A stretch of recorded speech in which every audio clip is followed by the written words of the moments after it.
नमन मित्रों, बेटी दिवस के अवसर पर दो छोटी रचनाएं प्रस्तुत कर रही हूँ। बेटी की शिकायत है समाज से, हम सबसे।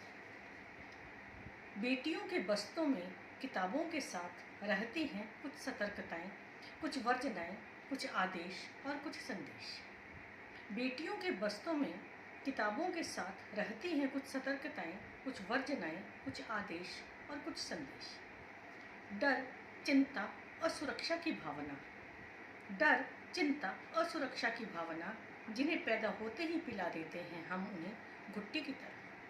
बस यहीं नहीं रुकते हम और बोझा भरते हैं हम परंपराओं, रीति रिवाज, संस्कार, मान्यताओं, सहनशीलता और चुप्पी का। इनके बोझ तले दब जाती हैं उनकी पुस्तकें। कक्षाएं थम जाती हैं और हम चाहते हैं बेटियां आगे बढ़ें, बेटियां खूब पढ़ें, बेबाक बिंदास।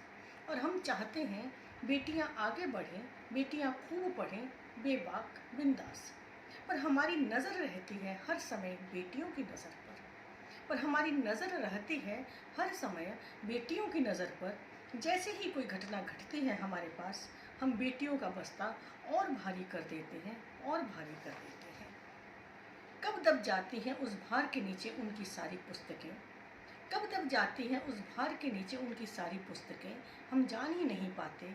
सांस घुटती है उनकी, कराहती हैं, बिलखती हैं आज़ादी के लिए, हम समझ ही नहीं पाते। उनका कष्ट हम समझ ही नहीं पाते। कंधे झुक जाते हैं उनके इस अनचाहे बोझ से और हम समझते हैं हमारी बेटियां परंपरावादी, विनम्र हो रही हैं। धन्यवाद। दूसरी रचना, यह भी बेटी की माता पिता से, समाज से एक शिकायत है। माँ को जब भी लाड़ आता है तो कहती है तू तो मेरा कमाऊ पूत है।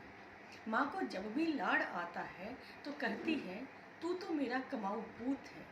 पिता के हाथ में जब अपनी मेहनत की कमाई रखती हूँ तो एक बार तो शर्म और संकोच से उनकी आंखें डबडबा जाती हैं, फिर सिर पर हाथ फेर कर दुलारते हुए कहते हैं कि मुझे बड़ा नाज है अपने इस होनहार बेटे पर। किंतु मुझे विचलित करती है यह बात कि मेरे माता पिता को जब भी मुझ पर गर्व होता है तो वे मुझे बेटी कहकर संबोधित क्यों नहीं करते। वे मुझे बेटा कहकर संबोधित क्यों करते हैं, बेटी मानकर गर्व क्यों नहीं कर पाते। धन्यवाद।